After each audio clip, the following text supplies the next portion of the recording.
picture with me that you are a highway safety officer. Okay? And your job is to reduce the number of accidents on I-10. Tough job, right? Okay? Now, to make that job more difficult, they only ever call you to the scene of the accident after it has occurred. Yeah? So you get to the scene of the accident, you might see some skid marks, right? You might see a rail that's bent, you might see some mangled cars, you might see broken glass glittering, strewn across the highway. And you can begin to make some educated guesses, right? Based on the length of the skid marks, based on the damage to the cars, etc. I think this car was going X number of miles an hour, this car was going Y number of miles an hour, this car swerved into this lane, caused, you can make some educated guesses, but really you're just building a model, right? Your guesses might be right and they might be wrong, okay? Now, imagine if you had a camera, a video camera, and you didn't have to guess about what happened, but you could actually play back the tape and see what happened, right? Wouldn't that make you a better highway safety officer? I think it would. I'd rather have the camera. Okay? Well, for decades, researchers were like these highway safety officers who were only called to the scene after the accident had occurred, because you couldn't see what was happening inside the living brain. Just like Alice Alzheimer, you could only see what was going on in the brain after the person passed away. Okay? Now, you could see the brain shrinkage through MRI, but by the time you get to that brain shrinkage point, a lot of damage has already occurred. Okay? You could not see what was happening with the amyloid plaques. You could not see what was happening with the tau tangles. And this led to a number of problems. One of which is we just didn't fully understand how this disease progressed, right? We saw that at the end, you had a head full of amyloid, a head full of tau, but we don't know when it started. We don't know which one came first, okay?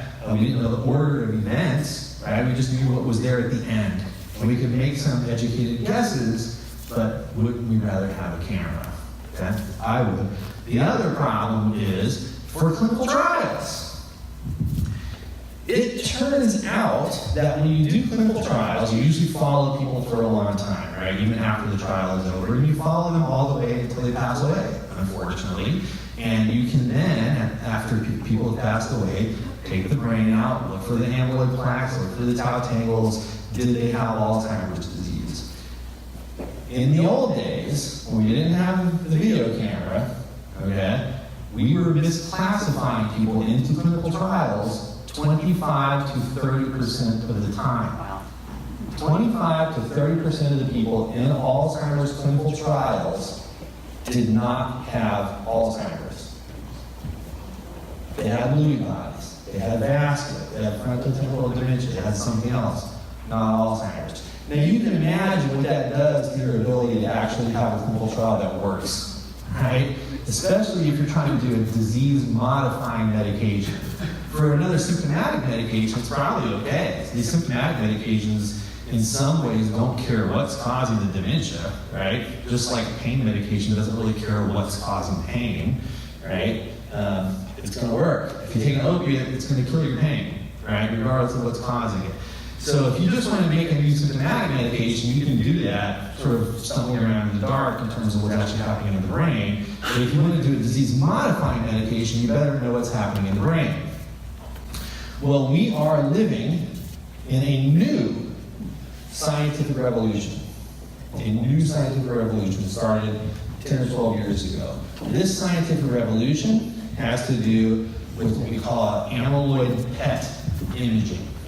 So a number of years ago, a guy at the University of Pennsylvania by the name of Bill Clunk had an idea. He thought, I think I can use PET imaging to actually see what's happening with amyloid while a person is still alive. And he did what any good researcher would do, and he wrote up a grant, and he took it to the NIH, and they turned him down. feel about it too. I'm sure he felt that way too. So, and this is not to knock the NIH, but at that time, the NIH had very little money. Folks, this is another thing. I don't have it in the slide presentation. We are living now in a golden age of Alzheimer's research. And just 5 years ago, the NIH funding for Alzheimer's and dementia was less than $500 million a year. Now, you might think, $500 million, Dr. Fargo, I can do a lot with $500 million. Well, me too, in terms of my personal life. But in terms of defeating a disease, $500 million isn't going to get it done. Okay? When you look at the diseases that we've made major progress against, heart disease, cancer, HIV/AIDS, where death rates have actually fallen over the past 15 years, all of those were receiving federal funding. The research was receiving federal funding to the tune of between $2 and $6 billion per year. When we get serious as a society about defeating a disease, we do it. Okay, but we have to get serious about it. The good news is that recently Congress has gotten serious about it. So now, if Bill Clunk went to the NIH, he probably got this funding. But at the time he didn't. Okay, so he did the next thing you do, which is you go to the Alzheimer's Association. We can be a little more risky with the things that we fund. Now, we have kind of two faces. We have the public face, which is when people ask us, what should I do? What is the research showing, etc. And that face is very, very conservative. And because you don't want to get ahead of yourself on the science. You've got to make sure that the science backs up what you're saying. People come to the Alzheimer's Association when they want the straight dope. Okay? And we never want to be telling people, hey, go chase this latest fad in research, right? Because sometimes these fads change over time. So we want to be giving people the straight dope. So we're very conservative in terms of saying, oh, that research isn't quite ready yet. You should be talking to your doctor. You may see this in the clinic, several years from now, but not quite yet. But in terms of the research that we fund, we are very adventurous. Okay? High risk, high reward. We didn't know if this was going to work, but we knew that if it did work, it was going to change everything. Okay? And the fact is, it did work, and it has changed everything. And we are now living in a new scientific revolution, and this is the revolution of biomarkers.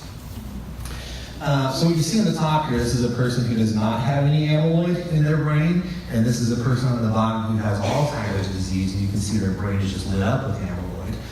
Remember, alive. Okay, this is not autopsy results like you saw before. This is a person during life. So that was the first PET imaging agent, but that's just amyloid, right? That's only part of the story. Nowadays, we actually have we have PET imaging for amyloid, which is the most mature, for tau, these are the tangles, and this is about 5 years old now. And then we also have new PET imaging agents to show us the earliest stages of atrophy. So you don't even have to wait until you can see it on MRI, which is relatively low resolution. A lot of the damage has already occurred by the time you can see it there, but we can see the very beginnings of the neurodegeneration. This is all 3 primary hallmarks of Alzheimer's disease that you can now see during life. And what has this done to our understanding? It's absolutely revolutionized our understanding. There's a lot on this slide, so I'll try to walk you through it. On this slide, going up always means getting worse. Yeah, so more amyloid, more tau, worse cognition, etc. Going to the right is time, progress over time, or clinical disease stage, because one of the things we know about Alzheimer's is that it always progresses. Unfortunately, it doesn't go backward yet until we get a treatment. But right now, it progresses over time. So you see dementia here, which we talked about, right? That interferes with daily living. You see MCI, which is mild cognitive impairment. And then we have a stage over here called preclinical. You ever heard of like a precancerous lesion or pre-diabetes? That this is where things are beginning to go wrong, but they don't yet have symptoms that are measurable or symptoms that are interfering with a person's life. So that's preclinical, right? And so this is how researchers are now thinking of Alzheimer's disease. That you have sort of no pathology at first, right? And then over time, you begin to see some of those pathological changes before you see any symptoms at all. So that's the preclinical phase. And then you go through the MCI phase, and then you go through the dementia phase.